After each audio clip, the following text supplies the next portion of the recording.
오늘 말씀의 제목은 예수가 답이다입니다. 우리 옆 사람에게 한번 그렇게 고백해 볼까요? 예수님이 답이십니다. 네.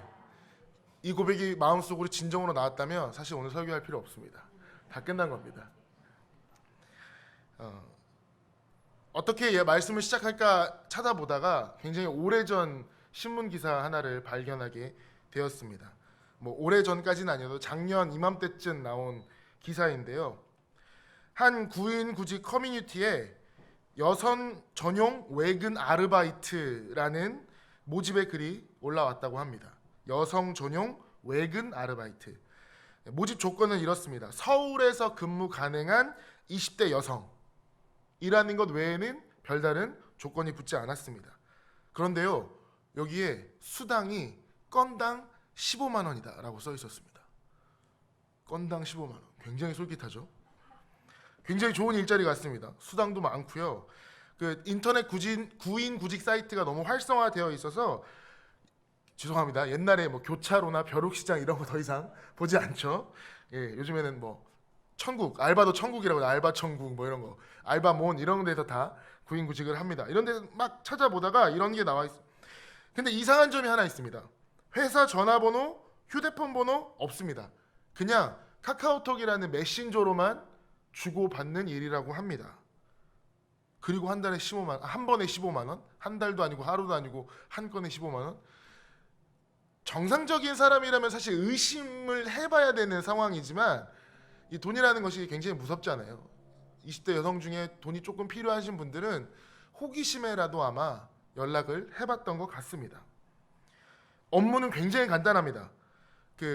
카카오톡으로 이 메신저로 서류 파일을 보내주는데 그 파일을 프린트를 해서 고객을 찾아가서 서류 건네주고 사인받고 돈을 받으면 되는 것입니다. 그리고 그 받은 돈이 얼마든 간에 거기서 15만 원만 빼서 내가 가지고 남은 돈을 회사로 입금시키면 되는 겁니다. 이게 도대체 무슨 일입니까? 그랬더니 한창 유행했던 가상화폐 환전이라고 합니다. 비트코인 들어보셨죠? 네, 그 일이라고 합니다.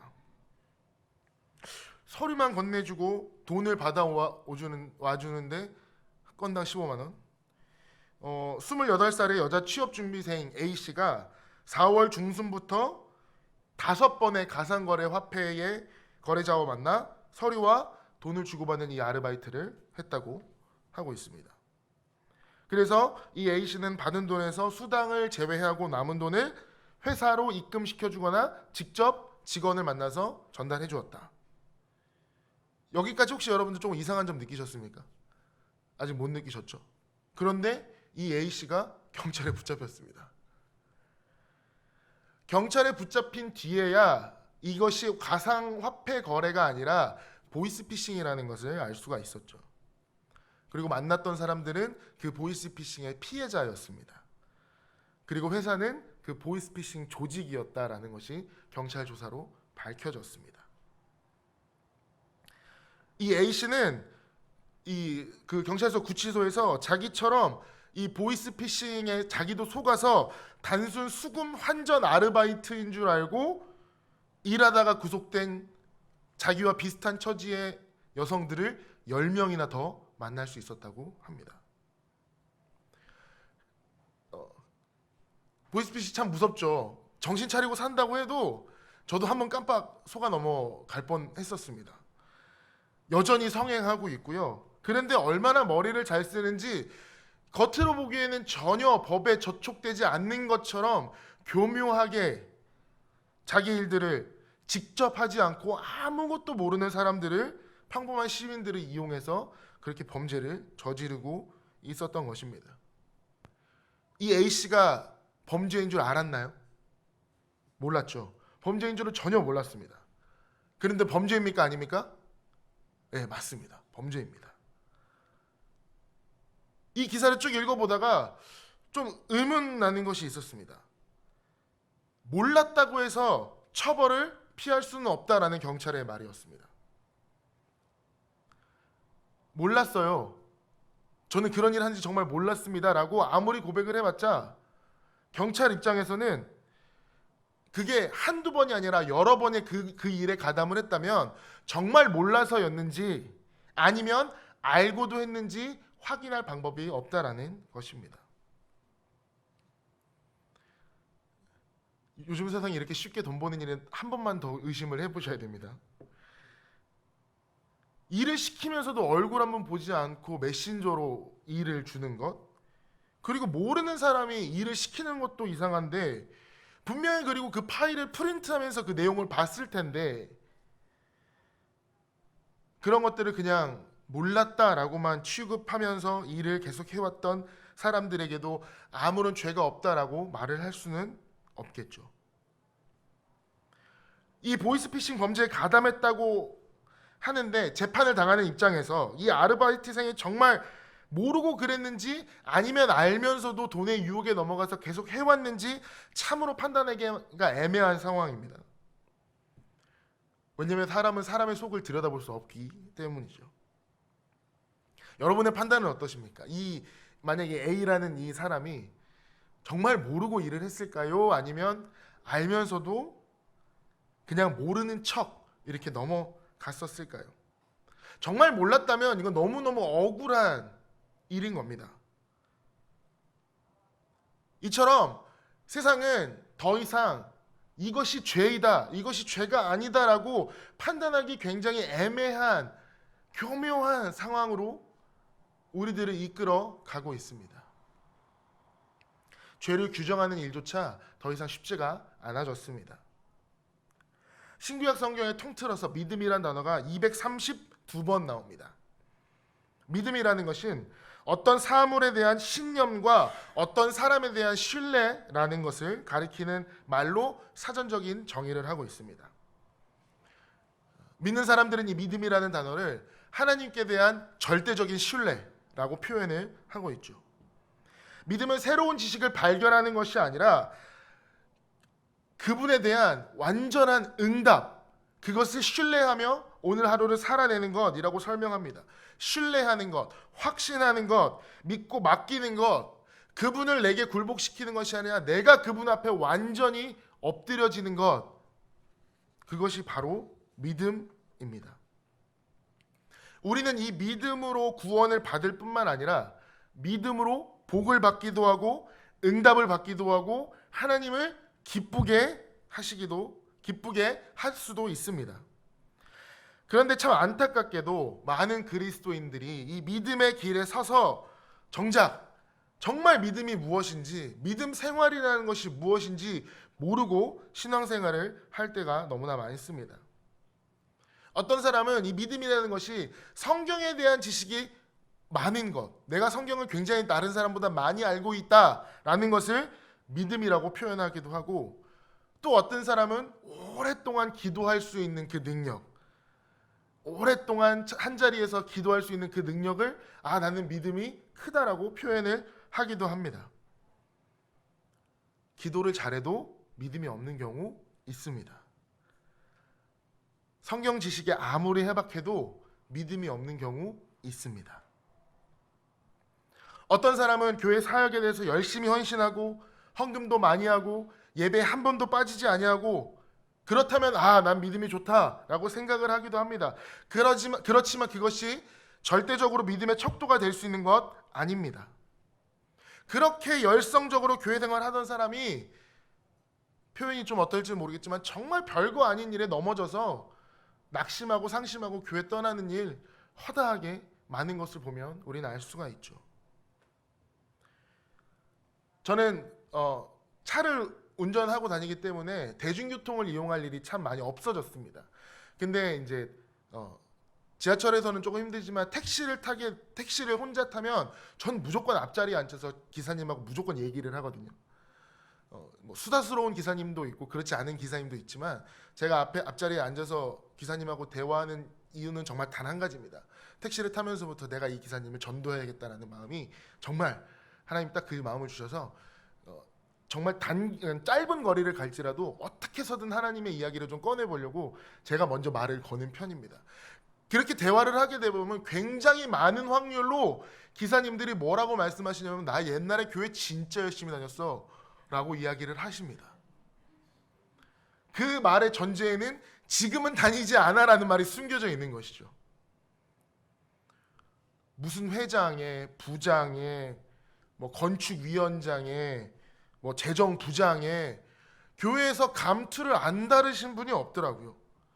내가 헌금을 얼마나 했느니, 그거부터 시작해서 굉장히 교회 생활을 했다는 것에 대한 자랑을 많이 하시는 기사님들을 만날 수가 있었습니다. 사실 오늘도 한번 만났었거든요. 그런데 지금은 더 이상 출석하지 않는다고 하십니다. 한번 잘 한번 생각해 보십시오. 정말로 참 믿음이 있었다면 한순간에 하나님을 그렇게 떠나서 교회를 등져버리는 일은 없었을 것입니다. 그것은 단순히 그냥 그분에게 있어서 종교 생활이었을 뿐 믿음 생활이라고 할 수 어려운 것이지요.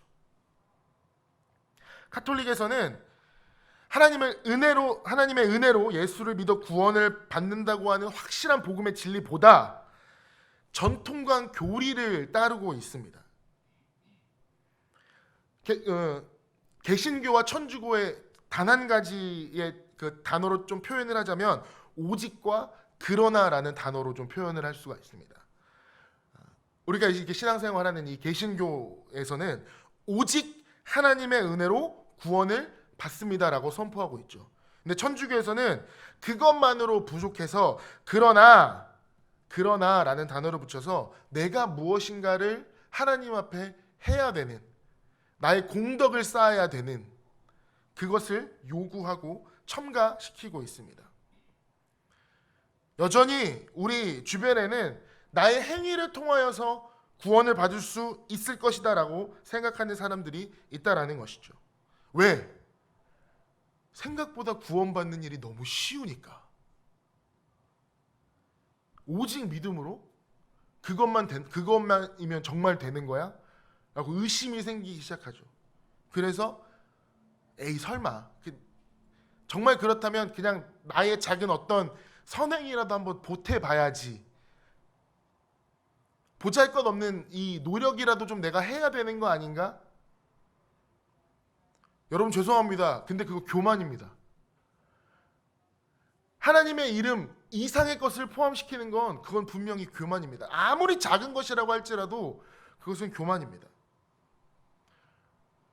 십자가에 달려 돌아가실 때 강도에게 하신 말씀, 오늘 내가 나와 함께 낙원에 있을 것이다. 그 십자가에 달린 강도에게 공로가 있나요? 하지만 우린 분명히 믿습니다. 그 강도는 분명히 예수님과 함께 천국에 올라갔을 것입니다. 스스로 구원받을 수 있다라는 이 자력의 구원의 논리는 이 믿음의 필요 충분 조건이 되지 못하는 것이죠. 정말 인간의 교만한, 자신은 겸손하다고 생각할지 모르지만 하나님의 입장에서는 굉장히 교만한 인간의 종교심에서 나온 발상입니다. 오늘 우리가 읽어보진 않았지만 말씀 바로 위에 3장 20절에 그러므로 율법의 행위로 그의 앞에 의롭다 하심을 얻은 육체가 없나니 율법으로는 죄를 깨달음이니라 라고 말씀하고 있습니다. 그리고 더 앞서 기록된 3장 10절에서는 기록된 바 의인은 없나니 하나도 없으며, 성경적인 기준에서 의인은 착하게 사는 것이 아니라 오직 믿음으로 사는 사람인 줄 믿습니다. 물론 착한 거 필요합니다. 성실한 거 필요하죠. 겸손한 거 중요합니다. 그러나 그거보다 더 중요한 것은 믿음으로 사는 것이 훨씬 더 중요합니다. 하박국 선지자는 이야기합니다. 2장 4절에 보라 그의 마음은 교만하며 그 속에서 정직하지 못하나 의인은 그의 믿음으로 말미암아 살리라. 여기서 나타나는 오직 이 믿음으로의 사상이 바로 오늘 말씀하고 있는 이 바울의 로마서 3장의 말씀입니다. 자, 그렇다면 도대체 이 믿는다라는 것은 무엇입니까? 요한복음 1장 12절에 보면 믿는 것을 영접하는 것이라고 표현을 하고 있습니다. 예수님을 나의 구세주, 나의 인생의 주인으로 모신다라는 것이죠. 구원을 위해 다른 어떠한 방법이 아닌 오직 예수 그리스도만을 신뢰하는 것입니다.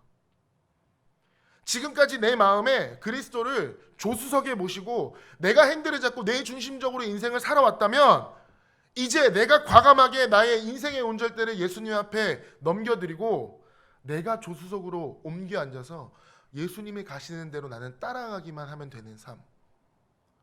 여러분 운전대 잡을 때 마음이 편하세요? 조수석에 앉을 때 마음이 편하세요? 네. 조수석에 앉을 때 마음이 훨씬 더 편하죠. 착하고 믿음 없는 사람이 될 바에야, 좀 극단적인 표현이긴 하지만 좀 덜 착하고 믿음 있는 사람이 되십시오.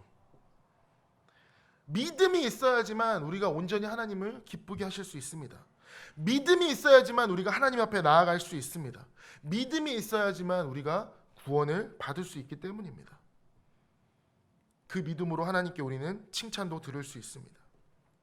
인간의 어떠한 열심과 노력으로도 하나님의 그 완전하심 앞에 의로 인정될 수가 없습니다. 전도서 7장 20절에 선을 행하고 죄를 범치 아니하는 의인은 세상에 아주 없느니라.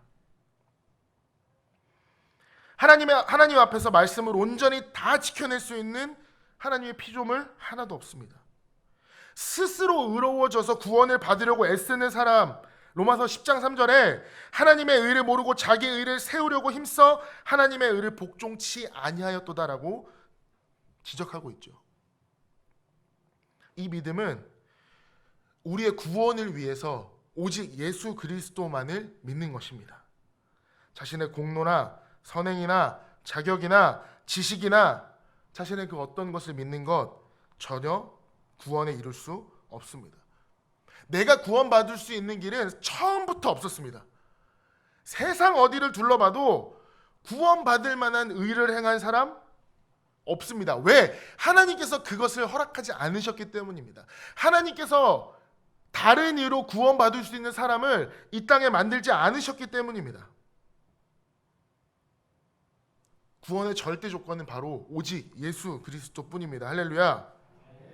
조금 더 정확하게 표현하자면 예수님을 그리스도로, 나의 구주로, 나의 주님으로, 나의 주인으로 믿고 의지하고 따르는 것만이 그것이 바로 온전한 믿음인 것입니다. 바울은 로마서를 통해서 로마교회 성도들에게 영적인 유익을 주려고 계속해서 이야기를 하고 있습니다. 그래서 복음으로 설명을 합니다. 이때 가장 먼저 가르쳐주는 것이 사람은 모두 죄인이기 때문에 아무도 자기 힘으로 절대 구원받을 수 없다입니다. 이걸 가장 먼저 가르치고 있습니다. 심지어 율법을 가지고 있는 유대인도, 너희가 이야기하는 아브라함의 자손이라고 생각하는 너희들도 그 율법이 너희를 구원시켜주지 못한다라고 이야기를 하고 있습니다. 이유는 이 율법을 온전히 다 지킬 수 있는 사람은 아무도 없기 때문입니다. 자, 그렇다면 이 율법이 무슨 소용이 있습니까? 이것이 구원을 얻게 하지 못한다면 이 율법이 유대인들에게 혹은 우리에게 무슨 유익이 있습니까? 여기서 바울은 율법의 아주 중요한 역할 한 가지를 우리에게 알려주고 있습니다. 그것은 율법이 바로 죄를 깨닫게 해주는 장치라는 것입니다. 사실 율법은 하나님의 뜻을 알려주는 것입니다. 그래서 율법은 선한 것이죠. 7장 12절에 이로보건대 율법은 거룩하고 계명도 거룩하고 의로우며 선하도다. 로마서 7장 12절입니다. 그런데 이 선한 것을 사람은 지키지 못하는 것이죠. 그렇기 때문에 율법의 역할은 죄를 깨닫게 해주는 것입니다. 죄가 무엇입니까? 하나님 이외의 것, 하나님의 뜻에 다른 것, 하나님 말고 그 모든 것이 죄입니다. 그러므로 율법의 행위로 그의 앞에 의롭다 하심으로도 육체가 없나니 율법으로는 죄를 깨달음이라. 한 번 더 말씀드립니다. 로마서 3장 20절입니다. 율법의 여러 가지 역할 중에서 죄를 깨닫게 해주는 역할이 아마 가장 중요한 역할이 아닌가 싶습니다. 왜? 죄를 깨달아야, 내가 무슨 잘못을 저질렀는지 알아야 예수님 앞에 가서 내가 이런 잘못을 저질렀습니다라고 고백할 수 있기 때문입니다. 무슨 아르바이트인지도 모르고 그냥 덥석 받아서 가서 해놓고 몰랐어요 라고 하는 것보다, 예, 제가 이러이러한 죄를 저질렀습니다, 맞습니다, 용서하여 주세요 라고 해야 된다는 것이죠. 이 역할은 마치 병원에서 받는 검사와도 같습니다. 병원에 가면 검사를 하지 않습니까? 처음에는 체온 재고요, 혈압 재고요, 또 조금 심할 경우에는 피도 뽑습니다.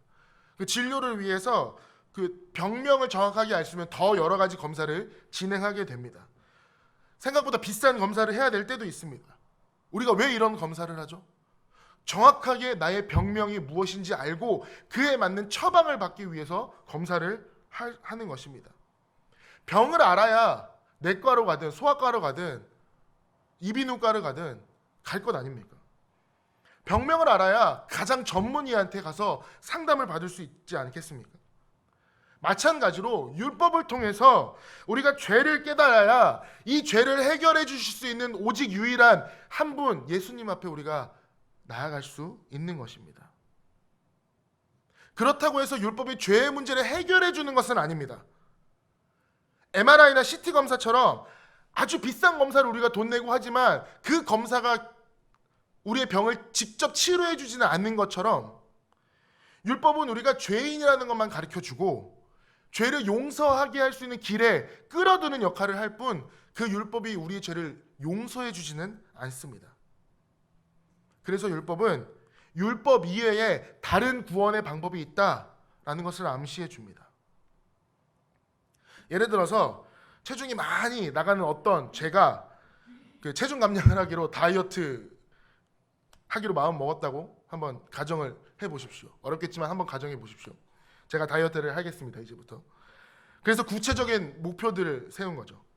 매일 식사량을 줄이고 밥의 양은 평소보다 반, 그다음에 고기 종류 절대 금지, 커피, 설탕 줄이고, 그다음에 단백질 이외에 어떤 것도 먹지 말고 등등 여러 가지 목록들을 세워서 그것을 지키려고 냉장고 문 앞에 딱 붙여놨습니다. 그리고 매일 그것을 지키려고 노력을 합니다. 하루, 이틀 지나면서 점점 내가 먹을 수 있는 것이 없어짐에 따라서 내가 먹을 수 없는 것들에 대한 욕구가 더 생겨나게 되는 거죠. 시간이 갈수록 규칙들은 지키는데 더욱더 힘들어져 갑니다. 내가 스스로 세운 그 규정들이 다이어트를 할 수 있는 효과적인 방법을 제시할 수는 있지만 그것을 지킬 수 있는 힘을 나한테 허락해 주지는 않습니다. 오히려 그 목록을 볼 때마다 먹지 못하는 것이 더 생각나고 더 먹고 싶은 마음이 들게 합니다. 그 시간이 오래되다 보면 내가 그것을 못 지켰을 때에 대한 그 죄책감은 이루 말할 수 없이 나에게 다시 다가오게 됩니다. 율법이라는 것도 마치 그런 것 같습니다. 유대인들 정말 율법 달달달 외우고 다니죠. 밤낮으로 암송하고 입술에 붙여서 이야기합니다. 하지만 그 율법이 그들로 하여금 그 법을 지키게 할 수 있는 힘은 주지 못합니다. 오히려 그 율법들은 그들로 하여금 더 큰 죄의 무게 앞에 무릎을 꿇게 합니다. 인간은 수도 없이 구원해달라고 애쓰고 달려가고 있지만 결국 그 수고는 그냥 실패로 끝나버리고 맙니다. 왜? 인간은 죄의 문제를 스스로 해결할 수 없기 때문입니다. 그래서 결국 성경에는 죄의 값은 사망이다 라고 이야기하고 있습니다. 결국에 모든 인간은 죽습니다. 여러분이 인간이 왜 죽습니까? 아파서 죽습니까? 병들어 죽습니까? 갑자기 난 교통사고 때문에 죽습니까? 아니요. 인간은 죄 때문에 죽습니다. 지금까지 지켜온 그 율법을 사실은 그것이 나를 구원해 주지 못한다고 생각하는 그 순간 우린 더 좌절하게 되고 더욱더 큰 죄의 구렁텅이에 빠지게 됩니다. 사실 그 말씀들은 우리에게 스스로 구원받는 것이 불가능하다는 것을 보여주기 위한 것이기 때문입니다. 아무리 애를 쓰고 몸부림을 쳐도 스스로 구원받을 수 없습니다. 그렇다면 하나님께서 다른 방법을 주셔야 되지 않습니까? 그래서 하나님께서 주신 구원의 다른 방법이 뭐죠? 바로 예수 그리스도입니다. 예수님을 보내신 것은 하나님의 일방적인 은혜입니다. 그렇기 때문에 우리는 하나님의 은혜로 구원받을 수 있는 것입니다. 은혜로 구원받는 것이 원래 하나님의 계획이었습니다. 예수님을 통해서 구원받는 것이 원래 하나님의 목적이었고 계획이었습니다. 구약 시대에도 사람들은 율법의 행위로 구원받은 것이 아니라 은혜로, 하나님을 향한 은혜로, 믿음으로 구원을 받았습니다. 하박국 선지자도 의인은 믿음으로 말미암아 살리라라고 선포하고 있기 때문입니다. 믿음은 하나님의 은혜를 믿고 의지하는 것입니다. 구약 시대에도 구원을 은혜로 받는 것이지 율법으로 받는 것은 아니었습니다. 다만 그때는 예수님이 오셨던 때처럼 은혜가 풍성하지 않았을 뿐입니다. 우리는 하나님의 구원 섭리를 다 알 수 없습니다. 왜 하나님께서 이러한 방법으로만 우리에게 은혜를 주셨는지 우리는 따질 자격도 없습니다. 하나님의 절대 주권으로 이런 섭리를 통해서 이 세상에 구원의 길을 열어주신 것뿐, 우리는 구원받을 자격이 하나도 없는 사람이었는데 하나님의 은혜로 이 구원의 길을 열어주셔서 우리를 구원받게 해주신 것입니다. 우리는 오직 그분께 감사만 드릴 수가 있을 뿐입니다. 율법으로 구원받지 못하니까 하나님께서 예수님의 은혜를 통해서 구원받게 해주셨습니다. 21절의 말씀, 이제는 율법에 하나님의 한 의가 나타났으니 율법과 선지자들에게 증거를 받은 것이다. 여기서 이제는 이라는 이 단어는 완전히 새로운 시대가 열렸다라는 뜻입니다.